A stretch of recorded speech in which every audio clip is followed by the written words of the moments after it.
Hello, hello. Welcome back to the weekly Monday Motivation Podcast. No more excuses. I am Sandy Ballard, your host, and thank you again for being here. Thanks for sharing the podcast.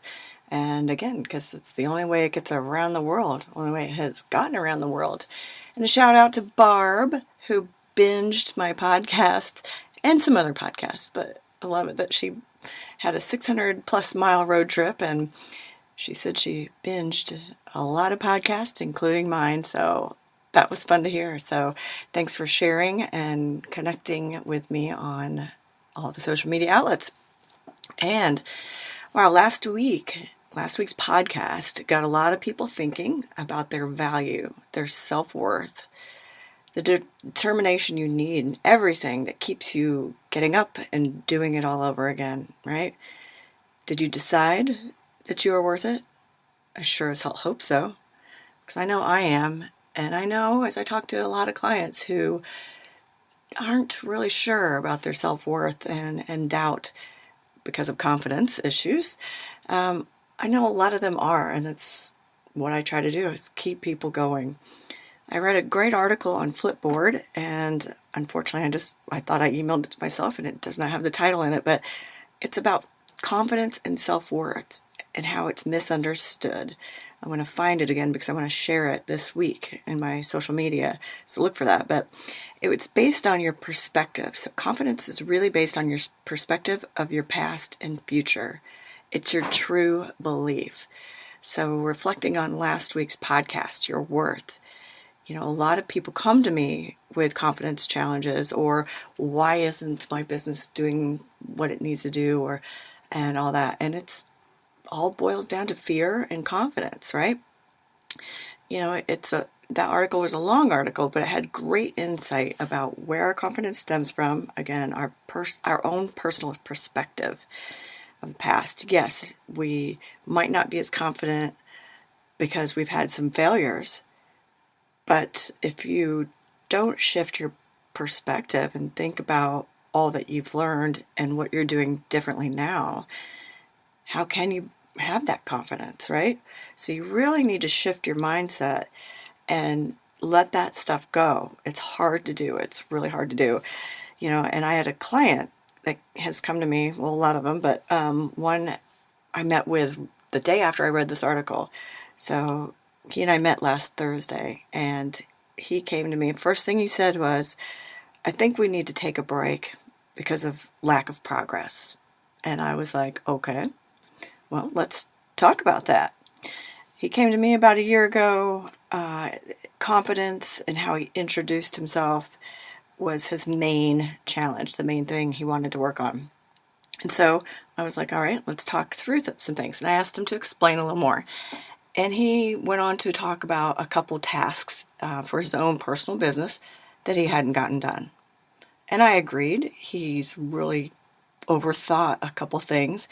But, I can't ever make anyone do anything. I have to give them the space and the opportunity and see the importance of why to do some things, whether it's a little task or a big task, but also not just the importance, what it helps you do and become, the overall big picture.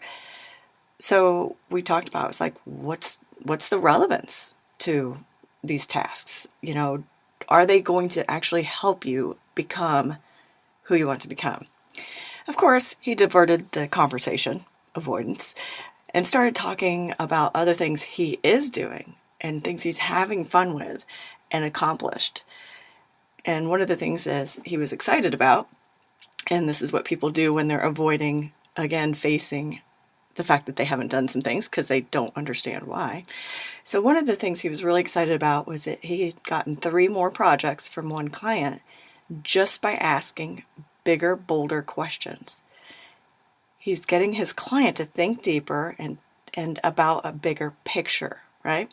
I was like, so you felt more confident to ask these direct questions, these deeper questions, and look at the result. He smiled. I asked him again about his workload now compared to a year ago. Last year he was slow, and he felt irrelevant. He felt irrelevant and wanted people to know, hey, I'm still around. I'm not retired. I'm definitely not dead. And I still have creativity to share.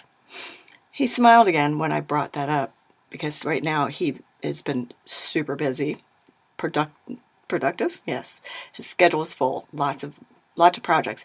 So he smiled and replied, "Yeah, I guess that is progress."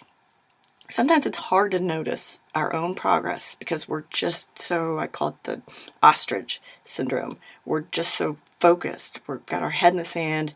We aren't looking ahead. We aren't looking around. So like him, he refuses to use a tactical goal worksheet, which is fine. Again, can't make you use it. But when you have a full workload, are you stopping to look around, to take time, right? To check on what you're doing in your progress.